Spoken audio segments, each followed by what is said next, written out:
My message to all Muslim brothers to sincerely and strictly follow the guidelines issued by the government. Don't violate the guidelines and then put yourself in difficulty.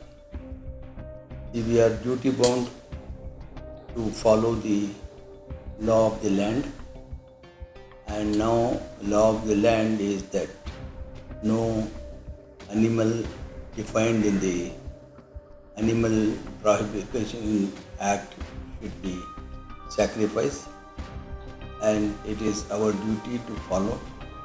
My request, appeal to all the Muslims, brethren of all over the country, particularly in Karnataka. Follow the guidelines not to sacrifice the prohibited animals for Qurbani or Zabah. Then we don't create problems for yourself and to the community. So this is my appeal.